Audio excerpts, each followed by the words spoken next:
Let's talk about a mistake that almost always starts with good intentions and quietly ends in frustration. Marketing mistake number 8 is copying another artist's branding. And before you shut this off or tell yourself, I'm not copying anyone, I want you to listen all the way through, okay? Because copying doesn't always look like stealing, right? Most of the time, it looks like borrowing what seems to work because you're tired of trying things that haven't. So here's the question I want you to sit with today. When someone lands on your Instagram, your website, or your booking page, could they tell that it's you?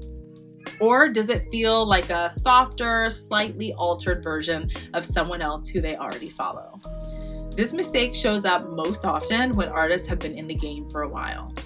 You've probably put in the time, you've invested in supplies, in booth fees, festivals, education, you've done the work, right?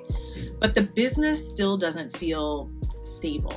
So you start looking sideways. You notice the artist whose bookings are always full or appear to be, the one who has the really polished grid on Instagram, the one whose brand feels very effortless.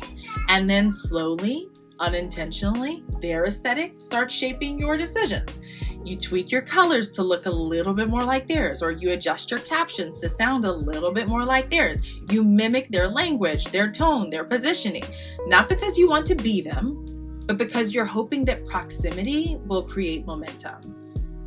Here's the hard truth, and I say it with care.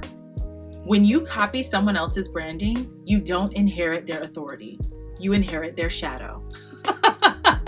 Clients don't trust brands that feel familiar without context. They don't know what makes you different. They don't know why to choose you. And eventually, neither do you, right? And this is where burnout begins to really deepen, because now you're not just working hard, you're working hard and out of alignment. You're performing a brand that doesn't quite fit. You're attracting clients who expect something you're not actually trying to deliver. You're exhausted trying to keep up an image that was never yours to begin with. And over time, resentment creeps in. You start thinking to yourself, why is it working for them, but it's not working for me? Maybe I'm just not cut out for this. Maybe my work isn't special enough. That thought, that's where the real danger lies. Because your work isn't failing. Your positioning is diluted. Here's what copied branding eventually does, always. It erases the thing that could have differentiated you.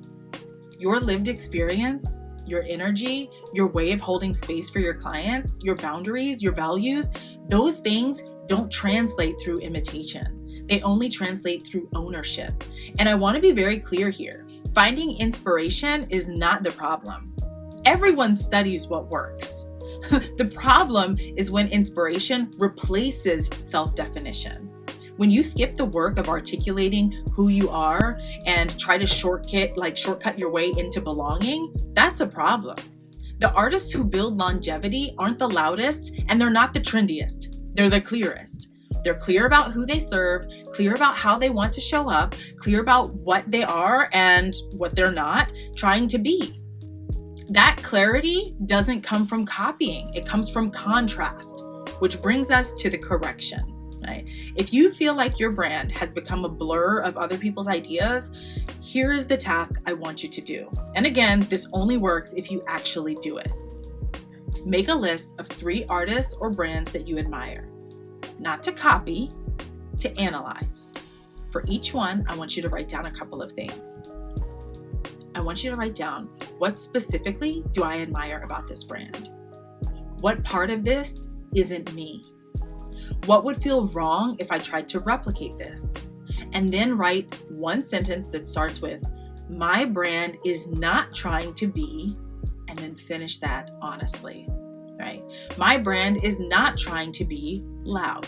My brand is not trying to be trendy. My brand is not trying to serve everyone. That sentence matters more than you think, actually, because it gives you permission to stop chasing. From there, then I want you to write one more sentence. My brand exists to blank, not to impress, not to compete, to serve. That's the foundation copied branding can never give you. And here's something I really, especially those burnt out hobbyists, right? I really want you to hear.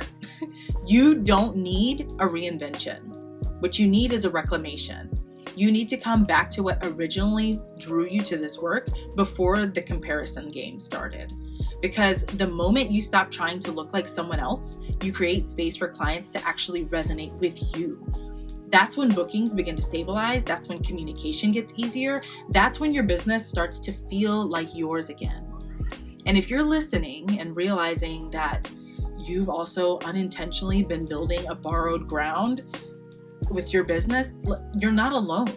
Okay, this is actually one of the most common patterns we unpack inside of Hennapreneurs programs. And this is not by telling you who to be. That's not my job. But by helping you to strip away what never belonged to you in the past and in the first place. So if you're tired of feeling like your brand is almost right, almost working, almost aligned, but needs some refining, download the Hennapreneur app and come work with me inside of one of my programs. Your business doesn't need to look like anyone else's to finally work. It needs to sound like the truest version of you.